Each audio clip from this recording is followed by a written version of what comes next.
That's much better now. Like, how's it going, YouTube? So, it's your boy Mr. Sons 10, and I'm going live for this video. I'm not gonna record it. Last time that I recorded a video on YouTube a week ago when I talked about something, I don't remember what. And when I was trying to upload it to my computer, it didn't upload, it won't recognize it. And I had that problem with my phone a couple times before, and I think it might be because I don't usually update quickly my phone, but whatever.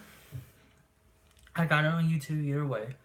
Anyway, I wanted to tell you guys my album that I've been working on the last couple months is finally finished. So if anyone who's been following along, noticing like my videos have kind of decreased in like quantity, that's because I've been working on this album. With this album, the process started back in April. The last week of April, this process really started and got going, and then it finished on Friday. Actually, yesterday it finished. I finished editing and mixing everything yesterday. So I mean, like, it's a 12-song album that's gonna be coming out. What I am trying to do right now is I've sent that stuff in. I'm still waiting for the album to get like, I guess, approved, so, to hit like commercial retail. So I'm planning on selling this album.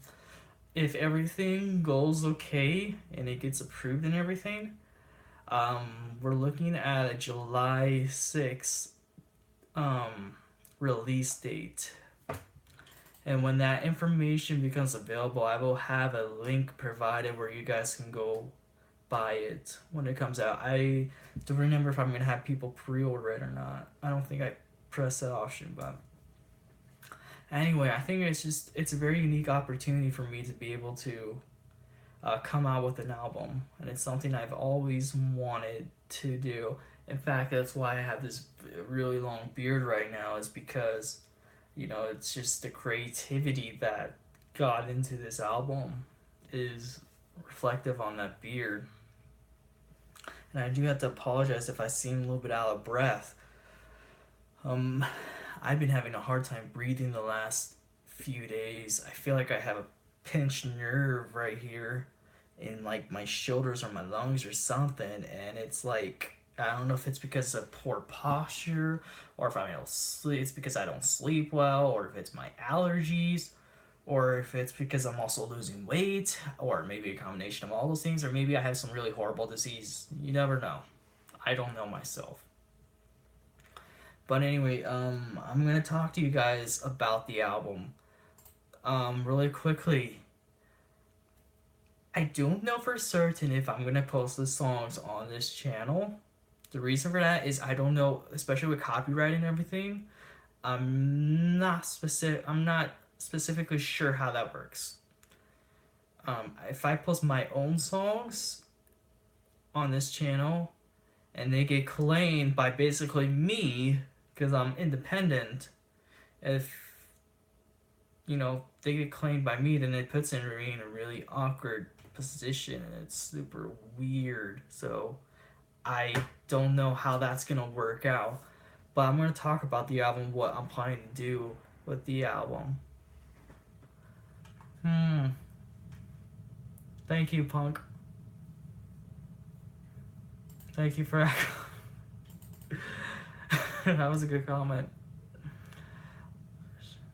Well, I'm here to talk about the album. So it's a 12 song album. It's gonna be a synth pop album, and I'm gonna go through each track. So my goal is to have 60 songs done by the end of summer.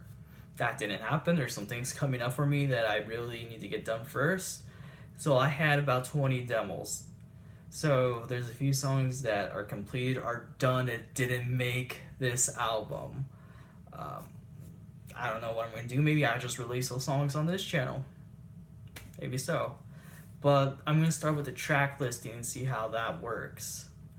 So the first song on this album is gonna be Intro, with apologies to Matt Damon, but it's not gonna be called Matt Damon. So I just titled it Intro. But it's gonna be like, it's just me apologizing for my terrible singing. It's basically what it is. I apologize for my terrible singing on this album, and I apologize to Matt Damon as well. If you guys don't get that joke, go watch Jimmy Kimmel. By the way, I did not mention this. This album, I would say, is my 808s and Heartbreak. Kanye wrote 808s and Heartbreak after a traumatic time in his life. This is me after a traumatic time in my life that I wrote this album. Now, when you look at the album, if you listen to some of the songs, it's like, this isn't traumatic at all. It sounds kind of happy, upbeat. Well, if I just listen to it again, but there are songs on here that are very dark, and there's a dark side of me that people don't see, that it's going to be reflective on this album. The next song will be Ordinary World. Now, Ordinary World is a song where I would actually wrote last week. That's the cool thing, is some of these songs a couple of these songs actually were written in the last couple of weeks. So I just been working on this album like since April, and it's, I've had songs like, you know what, I want this on the album, I don't want this on the album. It's like I've gone everywhere with it. But yeah, Ordinary World is a song that I wrote about what I see around me. I guess as a sense of jealousy, in a way. I see things around me, I see what people are doing, and I guess I wrote it out, kind of a jealous mindset, a jealous state of mind. I mentioned things about people I know, about what they're going through, like happy occasions. And I asked myself, why am I not experiencing any happy occasions like that? I'm not going to get into details about that just yet. I want people to hear the song first, because then I just know I know some people who know me in real life, if they listen to that song, they're going to know it's about them. And I'm a little bit worried about how their reaction is going to be. But I do want to address that I wrote that out as a blah blah blah. I had a Morty moment right there. I wrote that kind of from a place of jealousy, that it's reflective on this album. I've developed this jealousy, and it is reflective on this album, and that's what I'm trying to get better at myself, is not to be jealous. And with this album, it's kind of me coping with that, kind of being also reflecting on that jealousy and insecurities that I have, and trying to get better at and stopping that. Because I don't think anyone wants to be a jealous person for their life. But yeah, that song just basically talks about what other people I know in my life, and I know personally are doing great things they're doing, and why I'm not experiencing that. Now, there's only been good things happening to me just in the last couple months. I recently graduated with my bachelor's. I haven't told anybody this yet, but I'm gonna start my master's really soon. Hopefully, fingers crossed, things work on that. It's supposed to be a surprise announcement, but we'll see. I doubt anybody I know will watch this video. I didn't even get this far in the video too.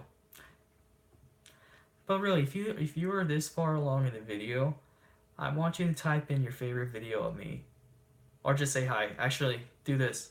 If you got this far in the video right now, I want you to say hi in the comment section. Just say hi or hello, something like that.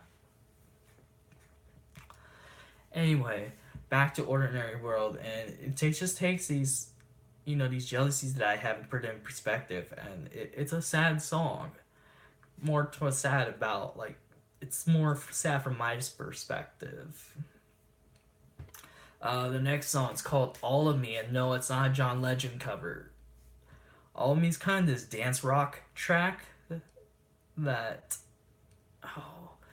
it was inspired by a bass line I had in my head. One day I had this bass line in my head. I'm like, oh my gosh, what is that bass line? And I was about to shut off my computer for a day. It's 9 o'clock at night. I'm like, I have to get this bass line down. You don't worry about anything else. Just get this bass line down. And so that's what I did. I just wrote this bass line on the computer, like with a keyboard. I'm like, okay, that, okay, got it down. Excuse me.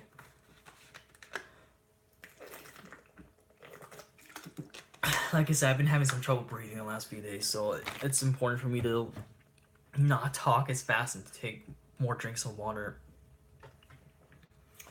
Um, so I had this idea for the bass line. I wrote the bass line on keyboard, and I'm like, okay, well tomorrow I'll keep working on this and see where it goes. And that bass line is all of me, is a result of all me, and I think it's probably one of the coolest tracks on here. I think I really tried with the harmonies of that song to have like a more harmonic sound to it rather than, I guess, the concreteness of the rest of the songs of this album. The next song will be Success Story. This is the fourth song on the album, which, by the way, is 12 songs if I have not mentioned that yet in this live stream. Success Story. So, that's going to be... So this is actually a song that... This is the last song recorded for the album, actually, that I wrote Monday? I want to say I wrote Monday, maybe Tuesday. I don't remember. Of this week, actually. So this is like I said, it's the last song written for this album. And what it's see, this is the problem I have sometimes is getting into my personal life and sharing it with you guys, because I have to be careful what I share. There's certain things I don't want to share because there's certain people I don't want finding out certain information, if that makes sense. But I will say, I think I'm more comfortable telling it now, the story, even though it's an event that is very, I guess, impactful to me. So when I student taught in the fall of last year, I had a really great mentor teacher who, I mean, things didn't work out in the end, and it's something that still haunts me to this day. That it's a very tough thing that I still feel regret not, not being her success, not being her story of success. Nothing, and a big part of me, I guess, wanted to make her proud of me. That I just wanted someone to be proud of me for doing something like that, and things didn't work out, and it took me into a new direction in my life. And that's what this song is about, is me saying, you know what, I really wish I was your success story. This is me writing to my mentor that, you know what, I'm sorry for how things went. I wish I was your success story. And the chorus is like, would you forgive me if I gave life away? Do you forgive me for every little mistake? And it's like a couple more lines, but it's basically, it's a sad song. It's a sad acoustic song. It's like the only acoustic song on this album that made it. But yeah, I wrote that towards my mentor, and I am kind of on the fence about sending it to her, because I'm like, you know what, it's a song where I feel like I want her to hear it, because this is from my perspective, that what, yeah, I remember I have already apologized to you for how things went, and I was totally tearful and regretful for how things went. But I mean, like, I put it in a song here, like, this is how I feel, this is how I felt. I would say it's probably one of the saddest songs on the album. Now the fifth song is called The Glitter King. This song is a dance song, synth pop dance song. It has EDM influences on it. There's a pumping bass line throughout the song that plays, and the chorus is "Bitch Move, I'm the Glitter King," played over and over and over again.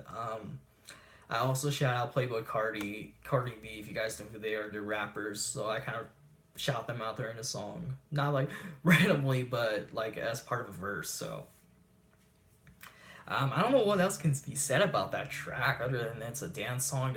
I will say that someone did inspire me, and if she's watching, thank you for inspiring me to write that song. You know, when the album drops, I'll make sure to thank you for it. The sixth song on this album is the 2017 Interlude Part 1. This was a song that's 1 minute long, and it's the same notes, the same bass line, played over and over again, along with let's see, there's a couple synths and there's a drum. There's like kind of a slow drum playing throughout the song. And this just goes kind of like a short interlude because I wanted something that was two parts in this album. Because there's an overall theme to this album. And that's part of the interludes are part of the theme. And so part one was just, you know, a 1 minute preview for part two, which is going to come up later. We're going to talk about it later. But, you know, kind of, it's in the middle of the album, so there's really no much more to be said about that, really.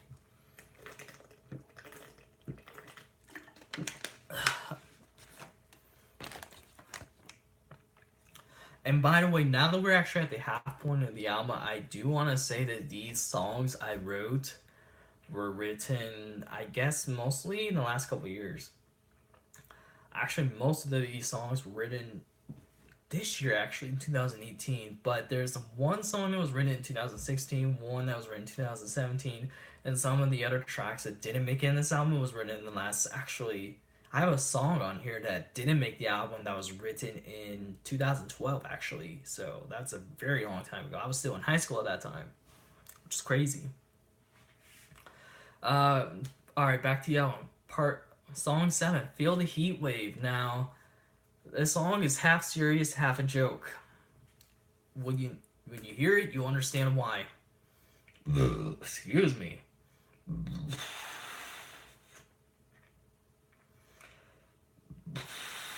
I have burping fits. I don't know why. Yeah, I play piano, whatever. Okay, feel the heat wave, blah blah blah. So feel the heat wave. So like I said, half joking, half serious. This goes back to my student teaching when I did in the fall of last year. I guess it's me telling myself, do you feel the heat? You know, you feel the tension between, you know, what's going on in a classroom where, you know, you're doing your best, but you're not succeeding where you need to be. You're not where you need to be, and you're under a lot of pressure to get where you need to be in a short amount of time. And that's exactly where I was. You know, it's me telling myself, do you feel that heat? And this is a very unique song on this album because it's very liberal with the sounds and with the voice. There's a lot of voice modification on this song. So I have a dislike of auto-tune, but there's a little bit of auto-tune in this album. For example, Ordinary World uses auto-tune, but however, that's used for effect. I used it for an effect on that song. Feel the Heat Wave does not have auto-tune per se, but it does have like vocal manipulations. For example, the chorus is me just regularly singing "Feel the Heat Wave," and then distorted, high, deeper voice saying "Feel the Heat Wave," regular again, and then there's a higher voice saying "Feel the Heat Wave." You know, and it's built over this drum line that I actually wrote myself.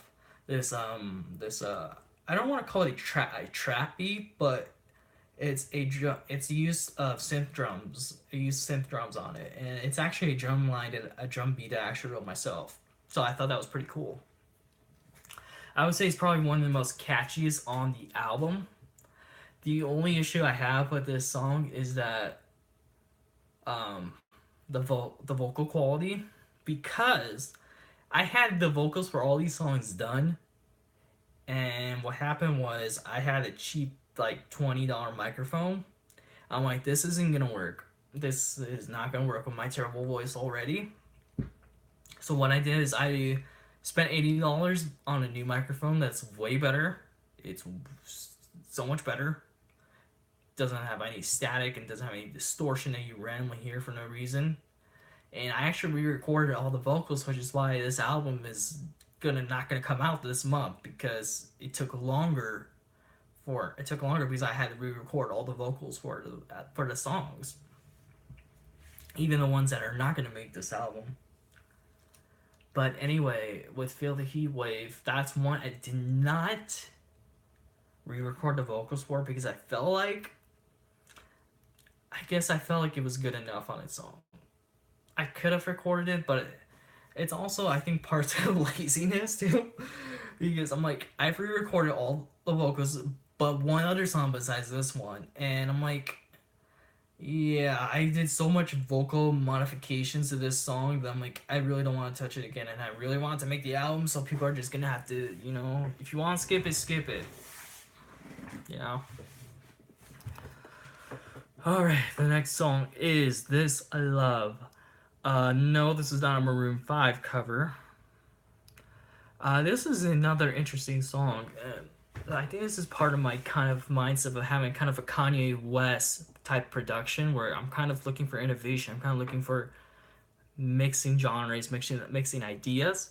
This Love is kind of a dubstep influenced song, which if you know me, you know I do not like that type of music. Dubstep I don't like at all, but it's influenced by dubstep. You can with the choruses and the pre-choruses, you definitely feel that dubstep influence. And it's basically me. The chorus is me saying no or a distorted voice, and that's pretty much it for that song. I don't think I have anything else to say. Okay, the ninth song is Laugh Along. Now, this is a very interesting song. So, I would say the inspiration for this song was a bit of Churches and then also with Lorde kind of mixed together. So, with Laugh Along, the main melody in the song is strings, like violins, violas. So that's the main melody in this song, and that's what carries the song. And there's a little bit of kind of a distortion, a broken part of the melody, the violin melody, and I feel like people are gonna say, "Hey, did you mess that up intentionally, or what was that? Is that part broken?" And my answer to that is no, it's not broken. That was intentional, and here's why. Because later in the song, there's some drums that come along. After the second chorus of that song, there's a trap beat that starts. So this goes from an orchestral track to a trap song. So it was meant, the violins and stuff was recorded that way for that reason. To be more kind of a modern, more of a postmodern feel to it. Rather than just kind of like a classical feel. It's got more postmodern, electronic, steampunk feel to it. For lack of better words. So that was intentional. But with the trap beat, there's a trap beat that comes in later, and like I said, Lorde was an influence on it because she had a song on her album that was orchestral and trap, and she combined it, and it completely blew my mind when I first heard it. Combining those two genres, I never in my wildest dreams could imagine mixing orchestral music with trap music, and that's what I did in this song, Laugh Along. And it's one of the songs I'm really proud of from this album. So the 10th song on this album is The Outcast. Now, the way this song is titled, it's actually titled like the group Outcast. So that's Big Boy and Andre 3000. It's with a K instead of a C. So with this track, I would describe it as kind of a house influenced track mixed with regular synth pop. And this might be the longest song on the album. I don't remember if it was this one or another Morty moment. I don't remember if it was this one or Glitter King, which was the longest on the album. But it's basically like I said, like a house influence synth pop track. And there's really nothing else more to say. So now we're on to the second to last track, 2017 Interlude Part 2. It's exactly the same as 2017 Interlude Part 1, but here's the difference. The difference is this song has lyrics. And what's interesting is it has a rock sound. And in the first interlude, there was drums, there was a couple synths, and there was a bass. And this interlude that remains, there's another synth at it, and then there's a guitar that's played throughout the song, along with my vocals. Now, in my vocals, it's not me singing, it's me speaking poetry. The song is me like a rock beat over poetry. And I would describe it as more slam poetry if you guys know what that is.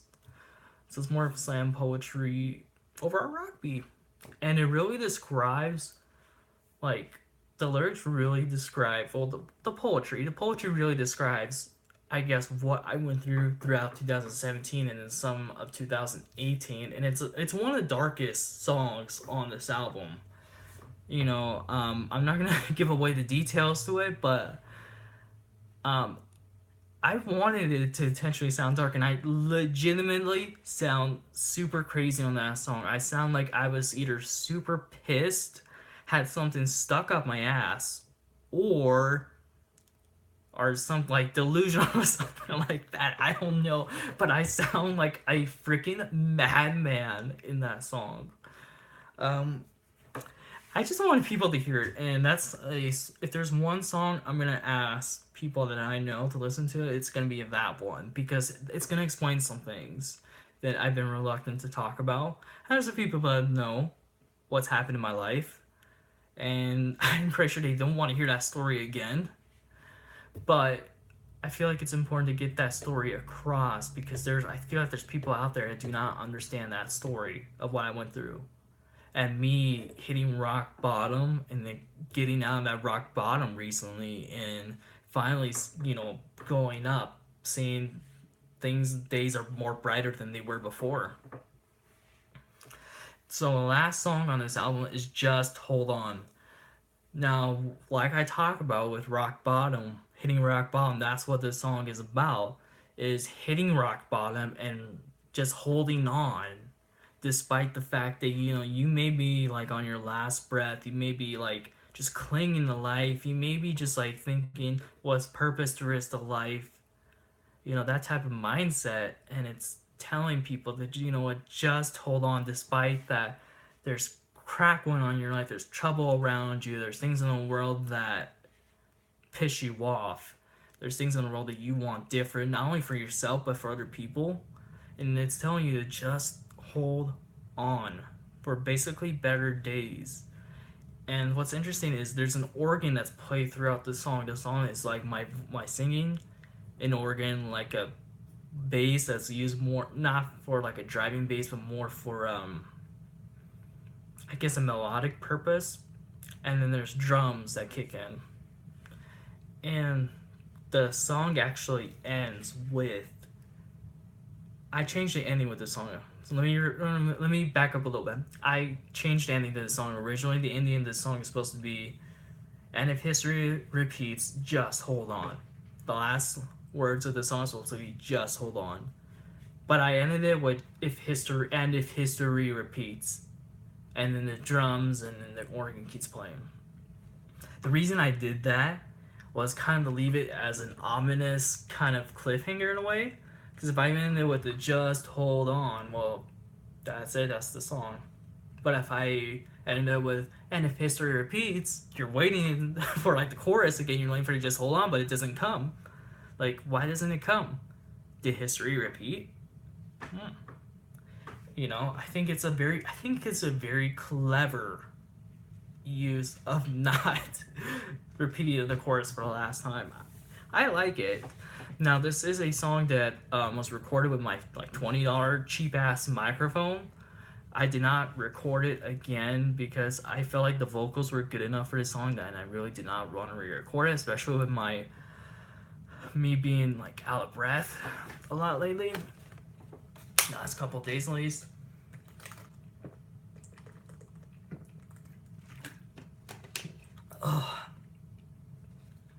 I'm able to speak a little bit better now because I've been taking I have an inhaler.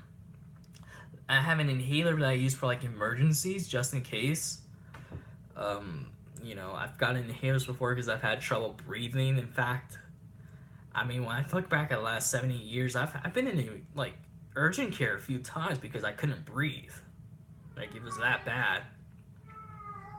Oh, there goes my cat meowing. Anyway, that's the album. If like I said, if everything goes well, July 6th will be the release date. Lovely, be quiet. That's my cat, Lovely. She's very annoying. I love her to death, but my God, does she meow like crazy? Yeah, yeah. I am.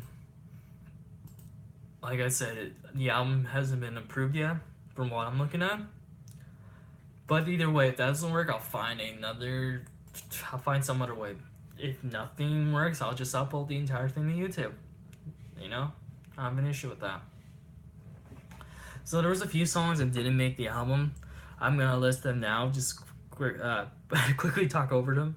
The one I want. This is a song that's completely done. Like it's mixed, it's finalized, and everything. It's just that it has a very 60s Beach Boys sound to it, and doesn't fit the context of the record at all. Doesn't fit the context of any of these songs, and it's kind of a basic. She's the one I want. She's the. I'm not gonna sing because obviously I'm out of breath a lot and I can't. My lungs just hurt right now.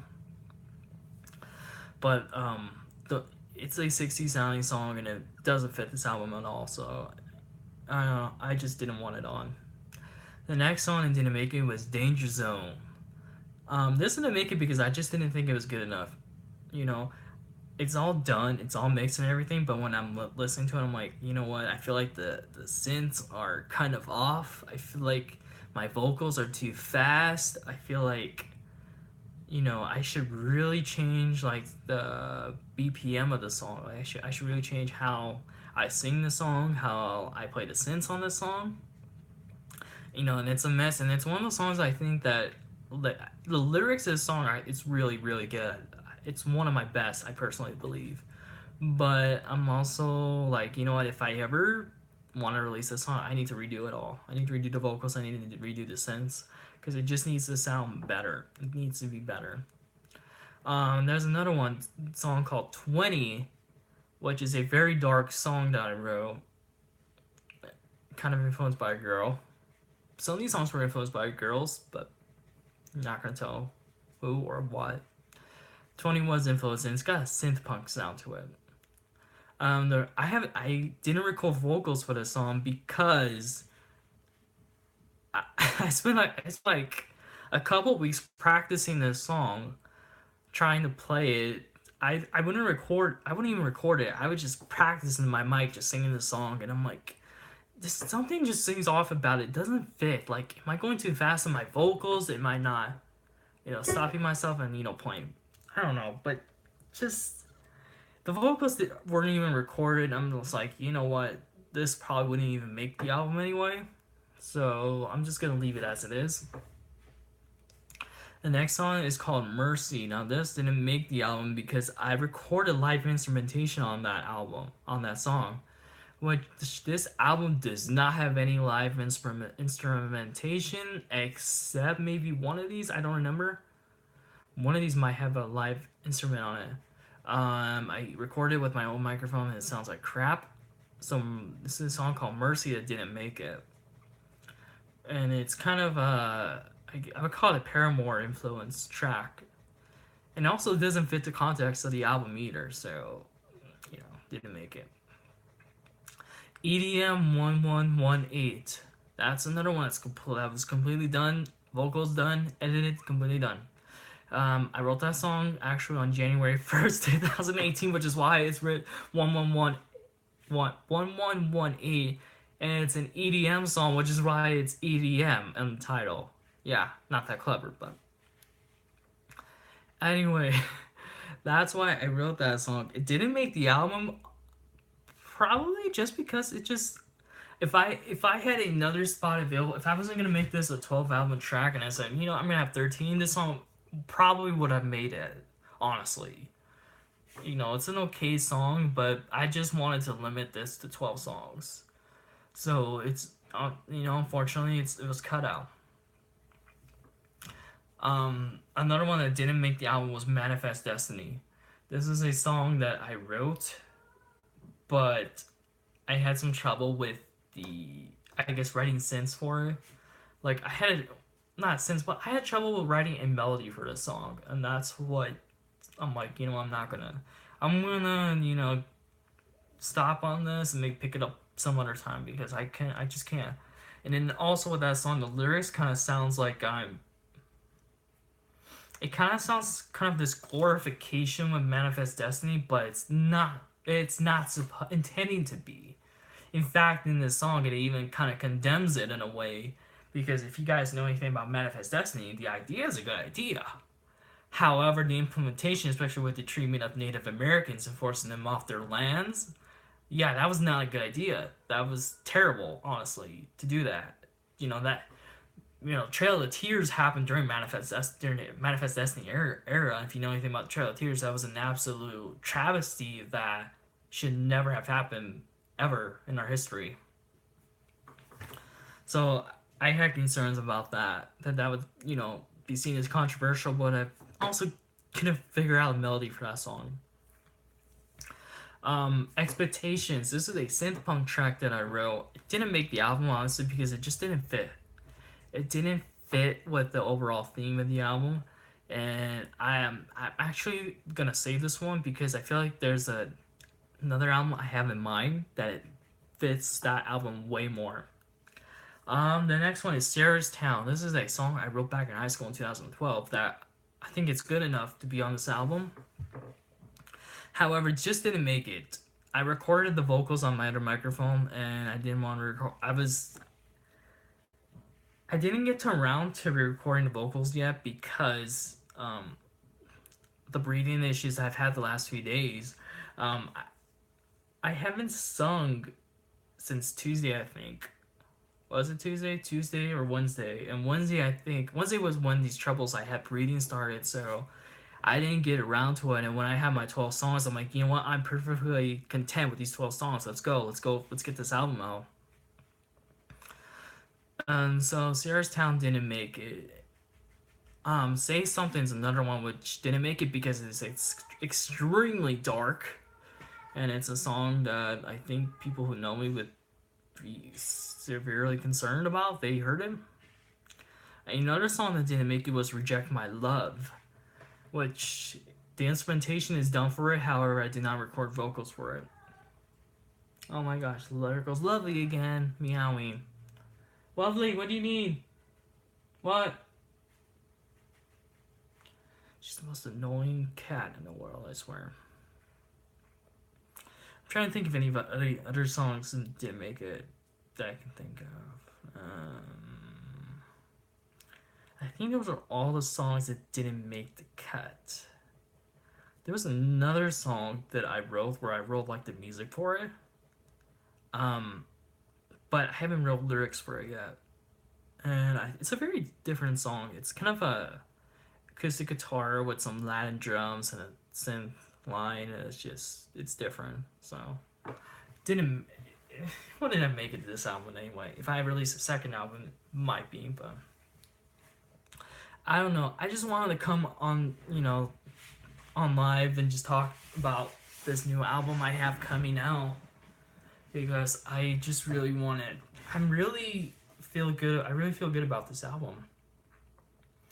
Like, I don't know if the people around me care about the music I make, and I don't know. It's just, I feel like this album's kind of a show that I want to show, like, hey, you know what?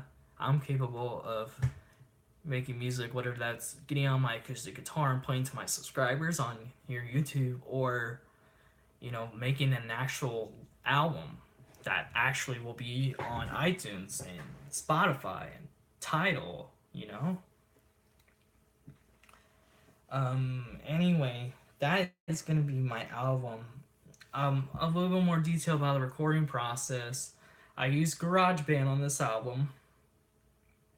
Now, again, if I make another album, that will probably be, I will probably upgrade to, what do they call it? The what do you call it? What's the upgrade? Is it Logic that's the upgrade? I think it's Logic. That's the upgrade that you get. That you pay like $200 for. I don't remember exactly if it's Logic or a different name, but whatever it is, I'll probably upgrade to that once the new school year starts. And I'll always have interest in using FL, which is I think that's what all the big league people use. I know Metro Boomin uses that, you know. But actually, by the way, Metro Boomin was an influence too on this album, especially with the songs he used, the synth drum and everything. So I would say one song that I really wanted to be on this album, but didn't. I wanted to write a Quincy Jones type, Michael Jackson type song, that would been straight out Thriller or something. So if you guys see this on Miracle, that's kind of what I was aiming for. But the lyrics of that song is horrible, and my voice is horrible on that song. And it was kind of that mix, that hybrid mix of Michael Jackson and Kool and the Gang. In fact, it was super into Kool and the Gang that I'm like, I hope I'm not ripping off Kool and the Gang with this album because, with this song, because it kind of, I talk about the boogie and I'm like, my vocals kind of imitate them a little bit. I'm like, I hope I'm not ripping it off because this is more of a homage to Kool and the Gang. But I really wanted a Quincy Jones type of song on this album. Unfortunately, I couldn't find what to do with it. I couldn't find a sound. I had a sound idea. I wrote a couple bass lines for it, but it just didn't work out.